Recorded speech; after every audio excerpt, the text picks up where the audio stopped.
Listen, Americans already expressed their view on her. They didn't want her as president. She came up here and tried to play prime minister. Come on, give me a break, Scott. At the end of the day, of course, she's a tough lady. You have to be to live with Bill Clinton, at least to stay with Bill Clinton. But at the end of the day, she's not the president of the United States. She's not the president of the States, and what she says just doesn't matter that much. I mean, of course, Mrs. Clinton wants our troops to stay in Afghanistan. They've done a hell of a job. We've sustained more casualties on a per capita basis than any other country.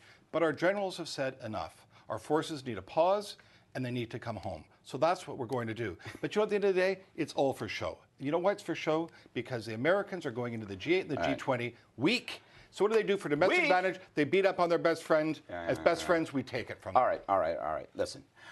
First, you can't help but wonder if this isn't more evidence of payback for that little Ohio primary payback that You're the only one that remembers that. I have a feeling that the White House does. They're sure looking unhappy with this government still. But you know what? There's been a lot of focus about what she said and why she said it and whether she should have said it. I'm more interested in what our government has to say, and I think it's interesting.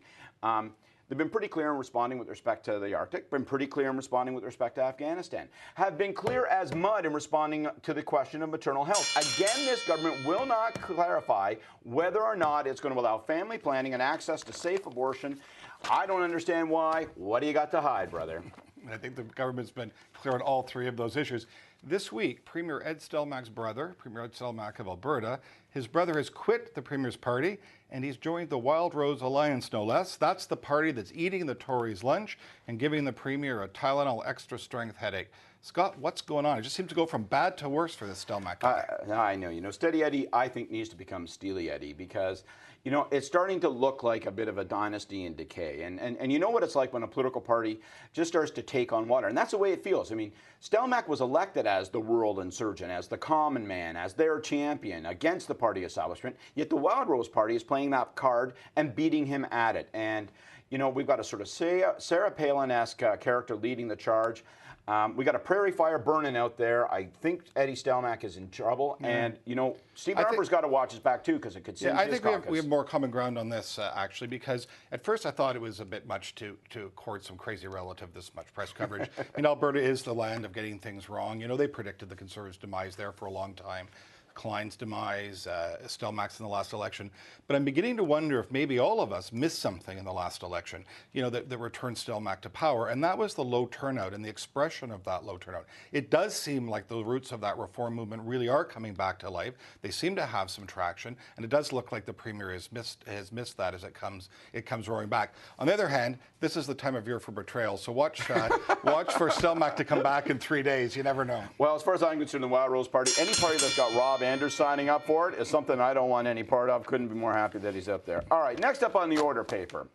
Dear Evan, Helena Georges is doing a fantastic job. She's smart, she's funny, and she's very dedicated to all things good. Let me get signed Raheem. Signed someone who doesn't work for her, so don't be the least bit suspicious. Jamie, the latest with this poor bedraggled cabinet minister, how long before she finally gets the boot? Look, and I'm not going to pile on her at a time like this. It's a difficult situation. You're such a charitable chap. This is what you call a pad week at the office. You know, but Scott, when I was growing up, and I know you grew up in small town Ontario, and I'm sure your mom and your dad did the same thing. And they told you when someone apologized, the right thing to do was to accept that apology and to move on.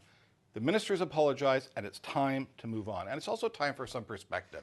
No money has been stolen. Nobody's been murdered. Some dumb mistakes is made. The real question is the standard of accountability in this government ought to be whether a minister committed murder or not. The question is, why doesn't the opposition focus on something that matters? Boys and girls, focus. Not all over the map. Okay. It diminishes. A couple things. First of all, I blame it on Corey. Our friend Corey Tenek used to be the Prime Minister's communications director. He, along with that sort of, you know, paid professional brigade of bloggers that work for the Conservative Party, those guys can mobilize a grassroots movement in the snap of a fingers. They didn't have her back. In fact, they were firing at her. So the local folks had to invent their own effort. Amateur hour in the extreme. I got to tell you, from my perspective, this is just turning into a saga. And when you turn into a saga, you turn sad. And when you turn sad, it's time to turn the page. She should go. Well, last up this week, it's prediction time. And the prediction is who's going to be the next director of communications in the Prime Minister's office. His current director, John Williamson, has pulled up stakes. He's headed east. He's going to try for the nomination, the Conservative nomination out there. And Scott, you did that job for Prime Minister Harper, you know. I'm sorry, wow, Prime Minister Martin. Who's your pick for Williamson's successor? Well, it's not me, and it's not David Frum, because we're both too left-wing. But, you know, frankly, who cares? I mean, as long as Harper and Giorno are calling the shots in this Prime Minister's office, there isn't going to be any outreach, any rapprochement with the gallery. They don't care.